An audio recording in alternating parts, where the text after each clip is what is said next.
Welcome to my channel er.naveen Sharma, and today I am here with question number 4 of trigonometry। और वो question ये है कि 15 cot A is equals to 8, then find करना है sin A और sec A। बात समझे? अब देखो आपको ये गिवन डेटा दिया हुआ, क्वेश्चन नंबर 4 की बात कर रहे हैं, कंटिन्यू चल रहे हैं। और इसमें देखो आपको एक राइट एंगल ट्रायंगल बना लेना, कैसे बनाओगे वो देखते हैं। cot A is equal to क्या होता है 8 अपॉन का, इसको मल्टीप्लाई है तो हो जाएगा क्या होगा, डिवाइड हो गया।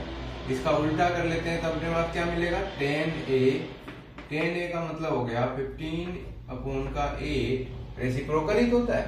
अब एक छोटा सा यहाँ राइट एंगल समझने के लिए बना लेते हैं, आपको दिख रहा होगा शायद, ठीक है। नहीं दिख रहा तब भी आप कोशिश करो समझने का, A, B और C। अब देखो 10A का बताया था आपको शॉर्टकट क्या, पंडित बद्री प्रसाद हर बोले, तो साइन का ये होता है, तो इसका मतलब 10 का तो लास्ट वाला है, परपेंडिकुलर अपने पास क्या है 15 है, और बेस आपके पास 8 है। Then you can find AC कैसे, 15 का square, Pythagoras theorem, 15 square plus 8 का स्क्वायर, तो इन दोनों का जब प्लस करोगे तो 225 प्लस का 64 प्लस करेंगे और इसका वैल्यू निकालेंगे, वो कितना आ रहा है 9 आ रहा है और 8 आ रहा है और 2 आ रहा है, मतलब 17 का आ गया। अच्छा ये देखो स्क्वायर रूट आपको निकालना आता होगा, नहीं आता है तो एक वीडियो बनाऊंगा, आपको सिखाऊंगा डिवीजन मेथड से कैसे जल्दी से निकाल लेते हैं, राइट।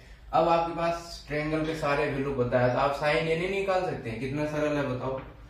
साइन ए बराबर आपको पता है परपेंडिकुलर अपॉन का हाइपोटेनस, परपेंडिकुलर अपॉन का हाइपोटेनस का मतलब है यहाँ पे ए, देखो ये बेस होगा, ये पहचानना बहुत जरूरी है। थीटा अगर ए है तो उसका बेस होगा AB, थीटा अगर C है तो उसका बेस होगा BC, ये ध्यान रखेंगे, नहीं तो सब गड़बड़ हो जाएगा। तो देखो परपेंडिकुलर क्या है 8, मतलब BC का वैल्यू रख देंगे और hypotenuse remains constant, this one is the answer. Now sec A, इसी तरीके से सेक ए कहने का मतलब है कॉसेक का उल्टा, कॉस का उल्टा, तो कॉस का उल्टा हाइपोटेनस अपॉन का बेस होता है, तो हाइपोटेनस अपॉन का बेस वैल्यू रख देते हैं। हाइपोटेनस इज 17, बेस इज, अब देखो ए की बात किया तो बेस क्या होगा 15 होगा, this is answer, this is, आपको समझ में आया। नेक्स्ट इसके बाद अपन क्वेश्चन जो है 4th नंबर करेंगे, 4th के बाद 5th नंबर देखो क्या है, सेक ए दे रखा है, सेक थीटा है कितना 13 अपॉन का 12। अब देखो मैं आसान के लिए क्या करता हूँ, इसको मेन में लेके चला जाता हूँ, तो कॉस थीटा होता है ना इसका रेसिप्रोकल, तो वो गया 12 अपॉन का 13, इसका उल्टा किया तो इसका भी उल्टा कर दिया। अब आपको cos थीटा बराबर पता है कि बेस अपॉन का हाइपोटेनस, एक छोटा सा ट्रायंगल बना दिए ABC है। अब आपके पास देखो बेस कितना है, मैं इसको बोलता हूँ थीटा आसानी के लिए, तो बेस अपने पास कितना है ये बताइए, बेस आपके पास है 12, तो ये 12 हो गया। हाइपोटेनस कितना है 13, आपको ट्रिपलेट्स पता है, इसके हिसाब से ट्रिपलेट का वैल्यू निकालेंगे तो ये 5 आ जाएगा, बिकॉज 5 का स्क्वायर प्लस 12 का स्क्वायर इट गिव्स 169, और इसका 13 होता है।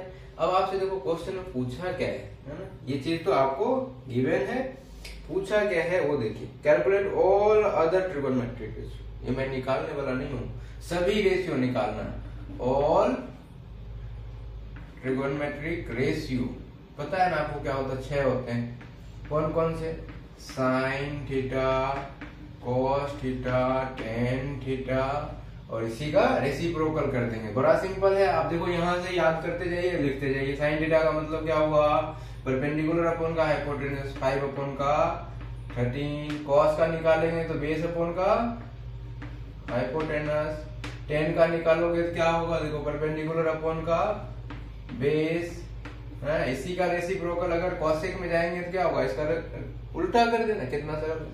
चलो ये बात का आंसर हमने बता दिया। 6 नंबर क्वेश्चन देखो, मैं बताता हूँ यहाँ पे बोला if angle A and B are acute angle such that cos A बराबर cos B है, देन शो करना है कि एंगल ए बराबर एंगल बी। अच्छा, दोनों के बारे में, एंगल ए और बी के बारे में क्या है, ये एक्यूट एंगल है, एक्यूट मतलब 90 से कम, है ना। तो अब देखो ट्रायंगल बना लेते हैं, है ना। हमेशा डायग्राम बनाना बहुत सरल है, बनाना चाहिए, उससे क्या होता है एग्जामिनर को भी समझ में आता है कि हाँ इन्होंने अपने दिमाग से बनाए, नहीं तो वही है रटा मारा हुआ है, ठीक है ना। ये राइट एंगल है ये आपके पास। देखो cos A का मतलब यहाँ से चलते हैं, ये मंत्र जो है ना, हर हर भोले भोले बाबा की जय हो, है ना, मंत्र उसी से रिलेटेड है, तो याद रखिए। cos A का मतलब है, देखो यहाँ से बेस अपॉन का हाइपोटेनस, तो यहाँ से देखिए इसको मैं मानता हूँ एक बार थीटा, तो बेस क्या होगा, बेस आपका BC होगा, BC अपॉन का हाइपोटेनस AC, इससे आया है ये जो गिवन दिया हुआ, इक्वल टू cos B अगर लिखना चाहो तो एंगल देखो यहाँ पर चेंज हुआ है कि नहीं हुआ है, A है ना, तो मैं इसको चेंज करूंगा, है ना, बिकॉज जो हमने ये लिख दिया ना वो उल्टा हो गया, तो A B और C लिखता हूं। अब इसके हिसाब से A के हिसाब से ये BC बेस हो गया था AB और ये परपेंडिकुलर, तो अब ये AC सही है। cos B के लिए जब लिखूंगा तो cos B के लिए तो आप लिख नहीं सकते हो, तो यहाँ पे हमें ये जो है ना चेंज करना पड़ेगा, राइट। ये चेंज देखो समझ, जब ड्रॉ करोगे तभी आपको समझना होगा, है ना, कि ये C होगा, A B। अब देखो इसके हिसाब से ये अब डायग्राम हो गया, क्योंकि A और B क्या था, एक्यूट एंगल है, तो आप 90 बना ही नहीं सकते हो, ये डायग्राम है। अब देखो cos A को जब लिखने जाओगे तो क्या लिखेंगे, बेस तो यही रहेगा ना, CA, this is it should be CA upon का हाइपोटेनस क्या होगा, AB, clear, okay. Next cos B जब लिखने जाओगे तो क्या होगा, बेस अब की बार क्या हो जाएगा, BC अपॉन का हाइपोटेनस AB, क्लियर। इससे आप ये लिख दिए। अब देखो बराबर को दोनों साइड AB और AB न्यूमरेटर डिनोमिनेटर में कट गया, बचा क्या AC इक्वल्स टू BC। अब देखो AC का मतलब है ये, इसके सामने वाला एंगल ये, और BC का मतलब ये है ये, इसके सामने वाला ये एंगल, तो क्या लिखेंगे, एंगल AC के सामने B, BC के सामने एंगल A और इक्वल, रीजन क्या लिखेंगे, angle opposite to equal sides are equal. ये आप 9th क्लास में थ्योरम सीखे थे, जिससे आप लिख दिया और यही प्रूव करना था, प्रूव हो गया, क्लियर है बात। बहुत आसान है, ट्रिगोनोमेट्री आदमी बोलते हैं बहुत टफ होता है, लेकिन मैं नहीं बोलता हूँ टफ है, बहुत इजी है, आप थोड़ा सा ध्यान से समझोगे तो बहुत आसानी है, वही बेसिक चीज चलता रहता है ना। नेक्स्ट जो है देखो 7th नंबर में आगे क्वेश्चन लेकर के हमने 7th का पहला क्या बोल रहा है कि cot थीटा बराबर 7th का बता रहा हूँ, cot थीटा इक्वल टू है 7 अपॉन का A। तब आपको फाइंड करना है 1 प्लस का साइन थीटा 1 माइनस का साइन थीटा अपॉन में 1 प्लस cos थीटा और 1 माइनस cos थीटा, ठीक है। अब देखो cot दिया हुआ है तो तीनों रेशियो निकाल सकते हो, ट्रायंगल बना लेना, सबका वैल्यू यहाँ रख देना, मल्टीप्लाई कर देना, आंसर आ जाएगा, कोई दिक्कत नहीं।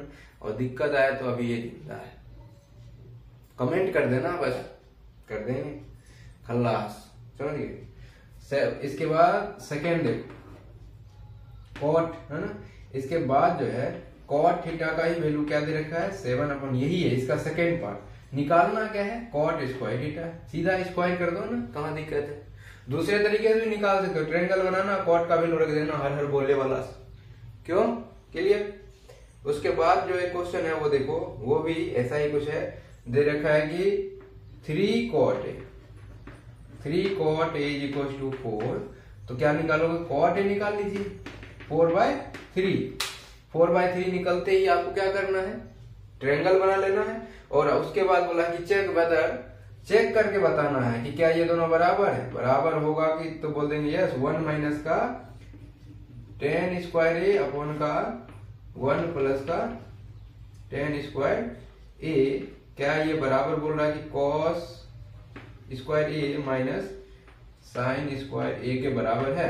दोनों साइड सॉल्व करना, इधर भी रखना वैल्यू इधर से ही, इधर भी रखना वैल्यू इससे, ट्रायंगल बनाकर दोनों बराबर होगा तो बोल देंगे यस, अदरवाइज नो बोल देना, और क्या दिक्कत है। क्लियर? तो मुझे लगता है कि ये सारा क्वेश्चन आप बना दोगे, है ना, और नहीं बनेगा तो आप कमेंट करना, मैं बता दूंगा।